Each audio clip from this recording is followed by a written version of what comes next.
This is a story from a far-off land, but it hits close to home. It's about money and what happens when people lose their faith in it.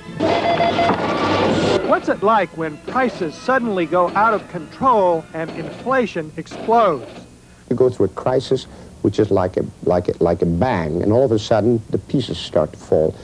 How do you live when your money becomes worthless almost overnight? There are no rules, there are no regulations. Everybody's on his own and everybody's for his own. What can we learn from the most dramatic inflation of our time?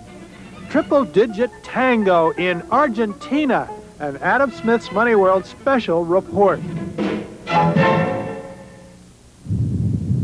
Adam Smith's Money World is set in motion by a grant from the MetLife family of companies with over $110 billion in assets under management.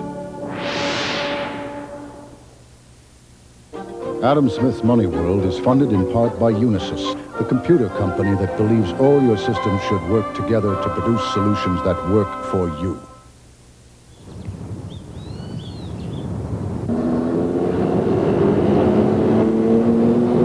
Hello, I'm Adam Smith, and this is Buenos Aires, Argentina. This is a handsome city. It reminds a lot of people of Madrid or Paris. But Argentina has been going through an economic crisis, the crisis of hyperinflation. When Americans speak of high inflation, they usually think of numbers in double digits, anything higher than 10% a year. But here in Argentina, prices recently exploded by triple-digit percentages per month. They went up every single day. There is a joke here that taking a taxi is cheaper than taking a bus because you pay for the bus ride at the beginning and you don't pay for the taxi until the end, and by that time your money is depreciated so much you come out ahead. So we're here to ask, what brings about a situation like this? How do you cure it? Could anything like this ever happen in the United States? How do people cope? But first, let's take a look at exactly how bad the inflation has been. Argentines are accustomed to inflation at a fast Latin beat. For 20 years, they've had to keep in step with prices that often went up 5 to 20% each month.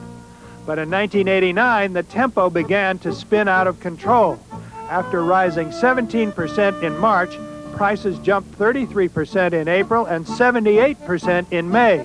In June, prices doubled. In July, they nearly tripled. If prices kept multiplying at that pace every month for a year, the annual rate would work out to an astonishing 45 million%. That's hyperinflation. Families struggled to keep up with prices that changed every day, even hour to hour. You go on the afternoon and you go in the morning and they were changed. So the persons buy a lot of things because they think that on next day they will change the prices. Supermarket managers had to contend with repricing thousands of items. The price of this bag of coffee is 25 times what it was in January. They've also had to deal with irate customers. Did you find that the shoppers got mad at you?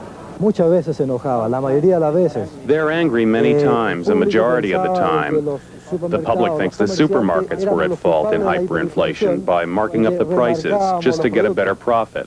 The anger exploded in May, soon after Argentina's presidential election.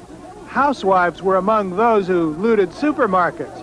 Hyperinflation seemed to be leading to anarchy. There are no rules, there are no regulations. Everybody's on his own and everybody's for his own. So the ability of